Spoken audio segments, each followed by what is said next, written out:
Okay, so the first thing I want to say is, and I'm sorry to give you a hard time, but you didn't have to put up with me at all yesterday, so why not? On the quiz, you should have been able to state the fundamental theorem of calculus. If the theorem is called the fundamental theorem of calculus, you might want to study it. Just a little hint there. Sorry. Sorry to yell at you. You're like, man, we better have a snow day tomorrow. I can only take one day of this. Okay, so anyway. Here's the fundamental theorem of calculus, part 1. We've already written it down. But I know you've been losing sleep, and specifically Rachel mentioned that she has been losing sleep. I just told you this was true, right? But for all you know, it's a completely false statement.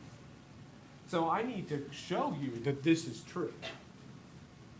So that's what we're doing today. I'm going to verify that the fundamental theorem of calculus, part 1, is indeed a true statement. So that's called a proof, right?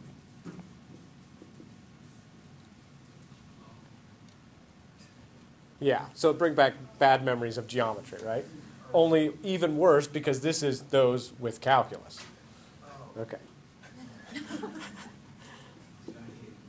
Okay, so first of all, we're going to let the function capital F of x equal the area from a to x of f of t dt.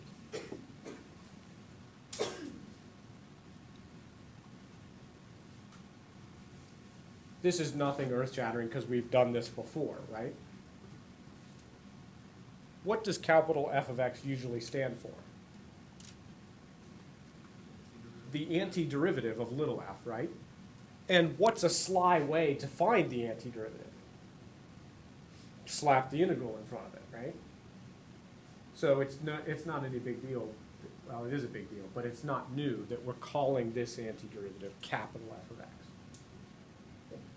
Okay, so I'm just reestablishing that that's our name. Our name for this function is capital F. Okay, now what am I doing to this function here?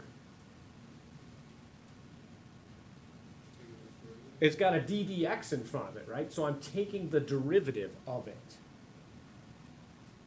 So if I'm going to show that the derivative of this is that means I need to take the derivative of capital F, right? This mess is called capital F. The theorem is taking the derivative of that. Okay, so what I'm actually calculating is capital F prime, right?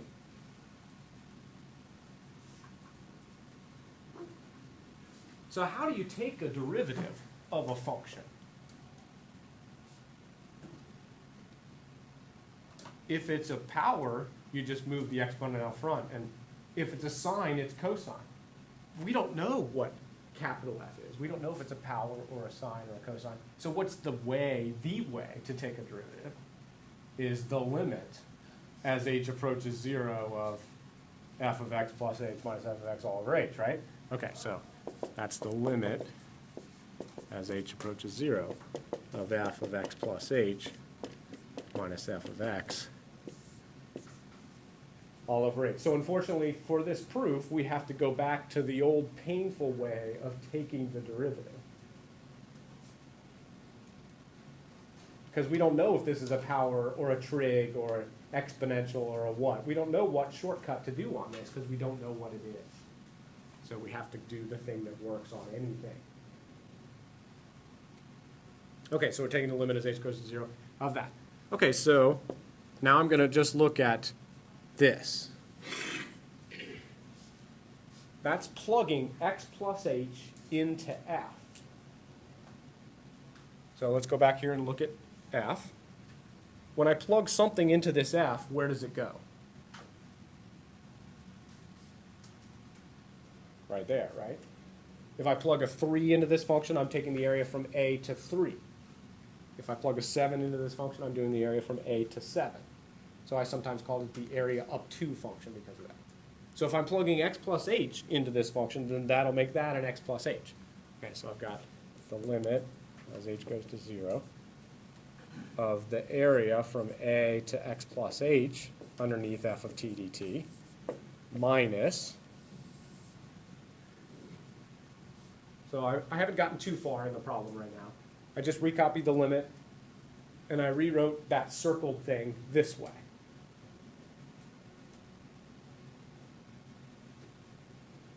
Does everybody believe me that that circled thing is that? Okay, minus f of x, right? What is f of x? The area from A to x, right? Underneath the little f of t dt.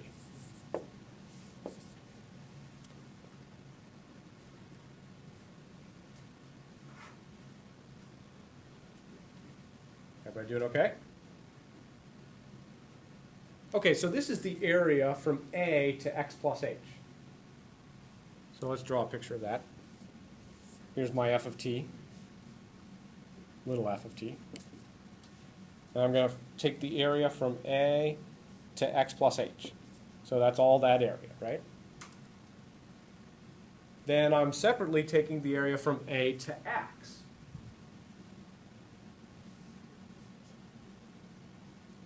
So if I do the area from A to x plus h minus the area from A to x, what do I get? The area from x to x plus h. It was this area minus this area. So what's left is that, right? You okay, Braden? So when the top is going to subtract out to the area from x to x plus h underneath f of t dt. Notice that a is gone. That's why that little a didn't matter. Remember I said a could be anything? Because when you're subtracting, it's not even there. Okay, so now I've got to calculate this limit. Why do limit laws not work? Because the bottom would come out to 0, right? So calculating this limit is pretty tough. And so now the rest of what we're going to talk about for the next 5 or 10 minutes is just calculating this limit. There's a lot of different ways to calculate limits. Let's go through the list. Factoring.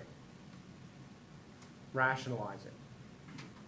Hope there's a sign in there and do the sine of x over x thing, right?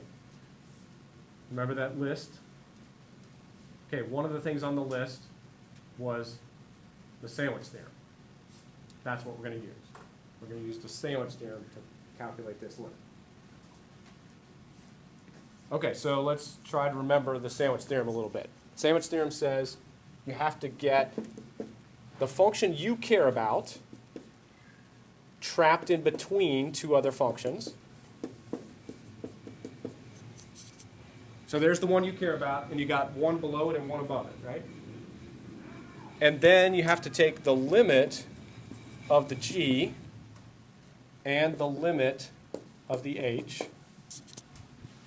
And what do you hope happens? You hope that those limits are equal, and if they are, then the limit of the middle one is the same answer as that. Okay, so that's just a quick review. We haven't done it for months. So our first job is to get this function that we're taking the limit of trapped between two other functions. So our first job is to get this thing trapped between two other things. Okay, so here's how we're going to do that.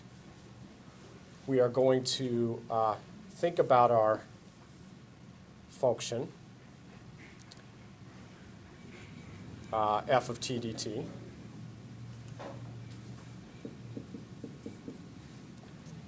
And we're looking at it specifically between x and x plus h. I don't know what f of t looks like, so maybe it looks like that. And this is a continuous function. How do I know?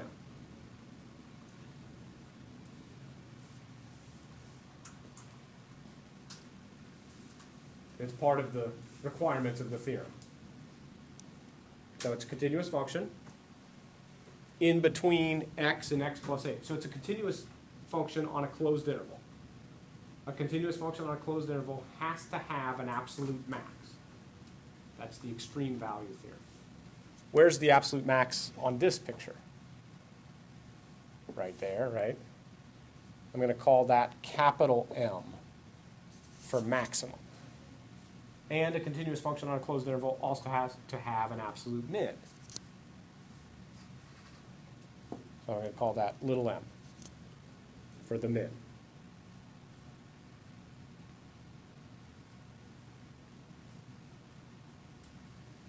Okay. Now I'm going to just glance at my notes. Make sure I'm on the right track here.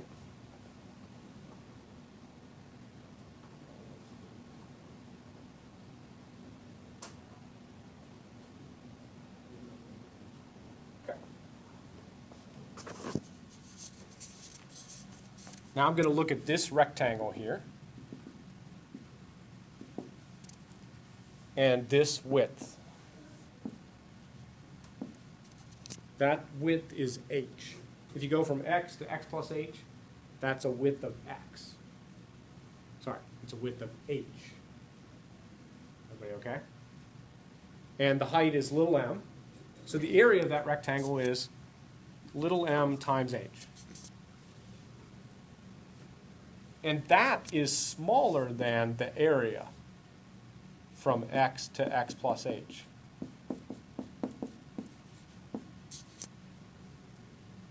All I'm saying here is that the area of that small rectangle is smaller than the area under the entire curve, because that's the minimum. Okay, then if I look at this rectangle, the area of that rectangle is capital M times h. And how does the area of that rectangle compare to this integral? It's bigger, right?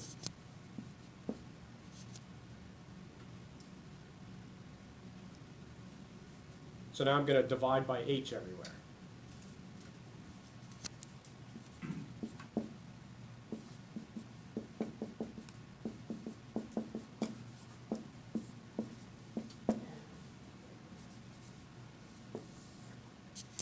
There's what I get.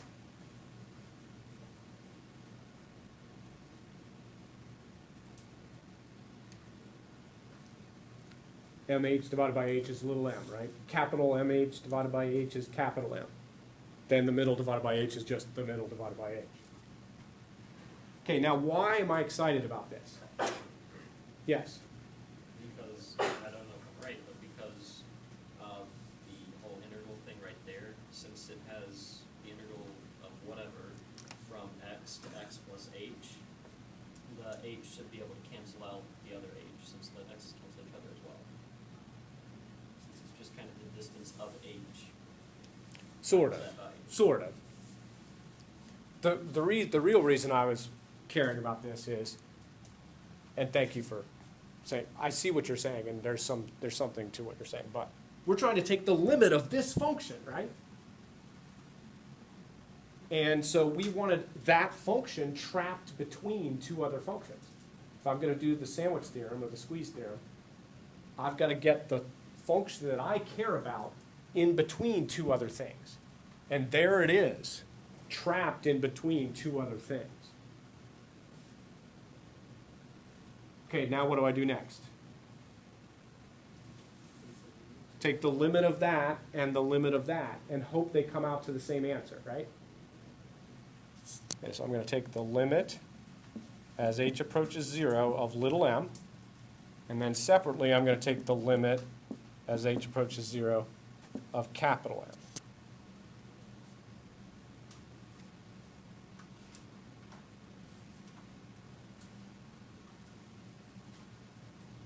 Okay, so now let's go back to our picture.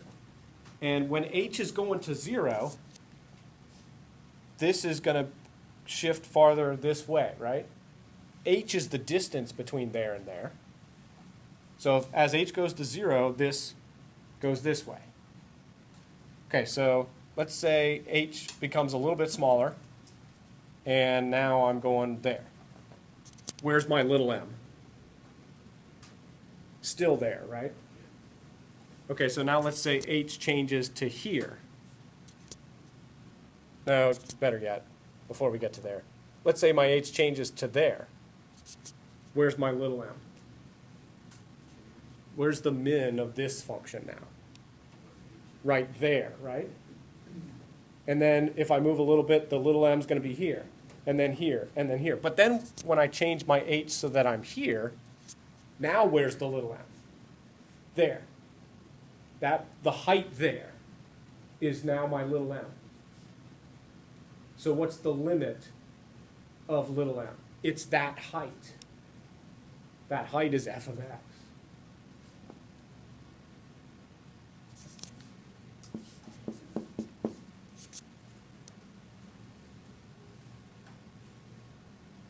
Okay, now let's take this limit of cap m. So I gotta go back to the original picture.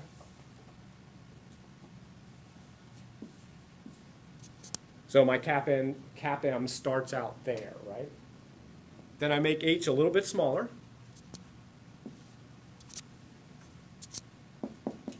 And my cap m's still there. Then I make h a little bit smaller, cap m's still there. Until I get to here, right? And then my cap m is there. And then I move a little bit further, cap m, cap m, cap m, cap m. What is the cap m getting closer and closer to? F of x. Why am I very glad that both of these limits came out to the same thing? Because that's the only way the sandwich theorem was going to work, right? Since both of those limits are f of x, I now know that the limit of the middle thing is also f of x. So this limit is f of x.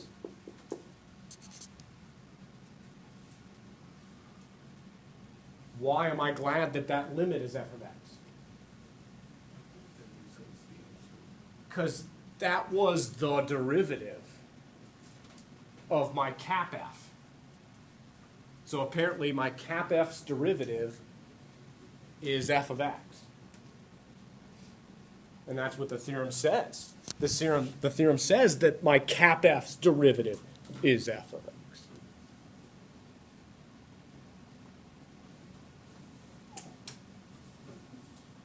Yeah, so not easy to understand at all.